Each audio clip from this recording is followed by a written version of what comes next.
Bonjour à tous, aujourd'hui je vous propose 6 calculs de dérivées et on cherchera aussi les ensembles de définition et de dérivabilité que nous donnent les formules. Alors on va utiliser ici une formule très simple. Il faut savoir que si u est dérivable, je vais écrire ça en bas, ln de u c'est dérivable et sa dérivée c'est u' sur u. Donc ici pour la première dérivée, on a une somme de deux fonctions avec du ln. Donc première chose, pour l'existence, c'est-à-dire le domaine de définition, il faut que 4 moins x soit strictement positif pour que le premier logarithme existe, et il faut aussi que x soit strictement positif pour que le deuxième existe. Et quand on résout ces deux inéquations, la première me donne donc moins x plus grand que moins 4, la deuxième x plus grand que 0 strictement, et donc en multipliant par moins 1, x va être plus petit strictement que 4, et x en même temps est plus grand que 0. Donc le domaine de définition de la première fonction, vous voyez, c'est l'intervalle ouvert 0, 4. D'accord? Puisqu'une fonction, ici, c'est défini comme une somme. Elle n'existe que si chacun des termes de la somme peut être calculé, donc s'il existe. Ensuite, ce qu'on peut dire, c'est que x ln de 4 moins x est dérivable pour x plus grand que 4, donc pour x plus petit que 4, donc sur 0,4, c'est aucun problème de dérivabilité. X ln de x, c'est dérivable donc aussi sur 0 plus infini, donc aussi sur 0,4, donc par somme, f est donc dérivable sur df. Pour la dérivée, c'est très rapide par contre, parce que la formule qu'on va utiliser, c'est donc u' sur u. Pour le premier ln de 4 moins x, on aura donc à dériver 4 moins x. La dérivée de 4 moins x, c'est moins 1. Et donc on a u' en haut. On va réécrire donc u en bas. Ça fait moins 1 sur 4 moins x. Ensuite, on dérive ln de x. Ça, c'est simple. Ça fait 1 sur x. Bilan. On trouve donc moins 1 sur 4 moins x. On peut écrire 1 sur x moins 4 plus 1 sur x. Et voilà pour la première question du jour. Deuxième fonction. Alors déjà, on a x ln de x moins x. Alors, de façon assez évidente, x ln de x, ça existe uniquement si et seulement si x est strictement positif. Donc le domaine de définition de cette fonction, c'est 0 plus l'infini. La seule contrainte, c'est l'existence de ln de x. Pour le reste, on n'a pas de problème, ce sont des produits et des soustractions. Ensuite, ln de x est dérivable sur 0 plus infini, ouvert. F est une produit et somme donc de fonctions dérivables, produit et somme de fonctions dérivables sur df. Donc, f est dérivable aussi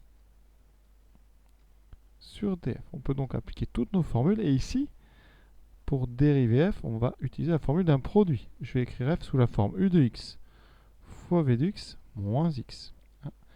Avec u de x qui sera x et v de x qui sera ln de x. D'accord?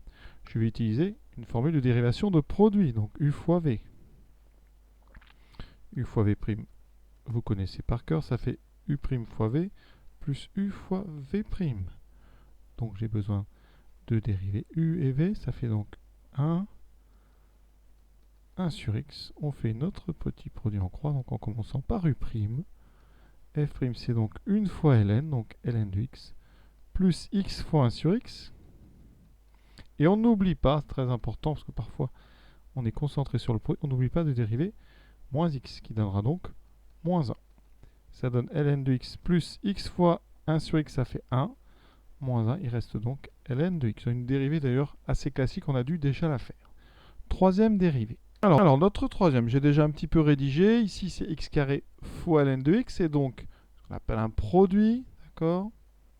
Donc un produit, c'est défini si chacun des facteurs est défini. Donc x carré, ça ne pose pas de problème. C'est le ln, encore une fois, qui nous impose un domaine de définition. Donc 0 plus infini ouvert. Pour la dérivabilité, c'est défini donc comme le produit de deux fonctions dérivables sur 0 plus infini, donc c'est bon. F, c'est donc u de x fois v de x, avec u de x qui vaut x2, v de x qui vaut ln de x.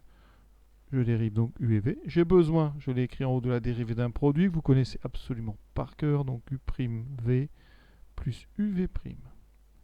Ce sont des dérivées assez simples à faire, ça fait 2 fois x fois ln de x, plus x2 fois 1 sur x. Et là, on fait attention, hein, on a souvent ce genre de produit avec le logarithme. x2 fois 1 sur x, ça fait x2 sur x. Et donc, on peut l'écrire, si vous voulez, x fois x sur x. Et on peut simplifier, comme x est non nul, par x. Il me restera donc 1x tout seul en haut. En bas, j'aurai 1 et 1 ici. Donc, il me reste 1. Ce qui me donne ici 2x ln de x, plus donc ce x qui est tout seul, x sur 1, ça fait x. Quatrième, on est maintenant sur une fonction dont l'expression c'est ln de u de x. D'accord?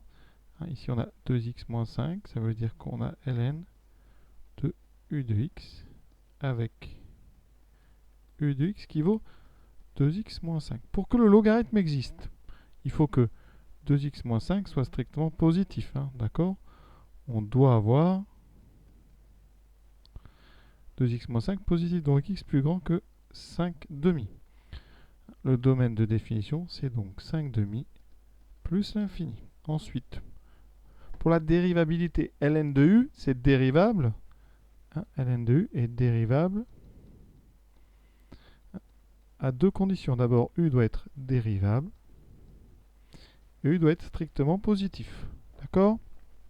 Donc, effectivement, ici, hein, f est dérivable sur son domaine de définition. Pas de souci. Pour f', ça va aller très très vite. On a une formule que j'ai laissée en haut, u' sur u. Donc on dérive u, ça fait 2. Et on divise par u, ça fait 2x moins 5. Donc vous voyez la dérivée de ln de 2x moins 5, c'est tout simple, c'est 2 sur 2x moins 5. Donc c'est très facile après à étudier au niveau du signe. Il n'y a plus de logarithme qui traîne. La cinquième, encore un ln de u, d'accord? Donc ln u de x avec ici u de x qui vaut moins 3x plus 1. Donc déjà, pour le domaine de définition, hein, on doit avoir moins 3x plus 1 positif. Attention, parce que ça fait moins 3x plus grand que moins 1. Et donc en divisant par moins 3, le sens du symbole va changer. Donc ça fait x plus petit que 1 tiers. Donc déjà, le domaine de définition, il est étrange par rapport à l'habitude, il est à gauche. C'est de moins l'infini jusqu'à 1 tiers. Ça arrive très souvent en fonction de ce qu'on met dans le logarithme, d'avoir un domaine qui est plus à gauche. C'est à cause du moins ici qu'on a devant le x en fait. Ensuite, moins 3x plus 1, ben c'est non nul sur cet intervalle. Ça y est dérivable. Donc, f est dérivable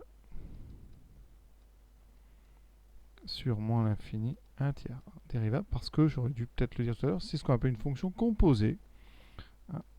X donne moins 3x plus 1 est donc dérivable sur cet intervalle. Et moins 3x plus 1 y est strictement positif. Donc, pas de souci. Pour la dérivée, ça va très vite. Je ne vais même pas garder de la place. F' c'est u' sur u. Donc on a besoin de u' qui est moins 3 sur u qui est moins 3x plus 1. C'est déjà terminé. Vous voyez, ça va très vite à dériver, c'est ln de u. Ln de x carré plus 1. Donc encore une fois, on est sur un ln de u de x. Il faut s'habituer, on en a très souvent. Avec u de x qui vaut x carré plus 1. Donc pour l'existence,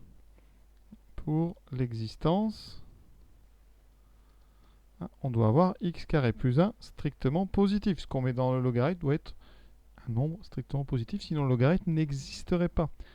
Or, x carré plus 1, eh bien c'est toujours strictement positif. Hein, parce que si vous traduisez, ça veut dire que ça fait x carré plus grand que moins 1, et ça c'est toujours vrai. Un carré c'est toujours plus grand que moins 1. Toujours vrai. Donc, quel que soit x appartenant à R, x carré plus 1 est bien strictement plus grand que 0, et donc ln de x carré plus 1 existe. Donc mon domaine de définition, il est particulier ici, c'est R. Il y a un logarithme et pourtant, c'est toujours défini.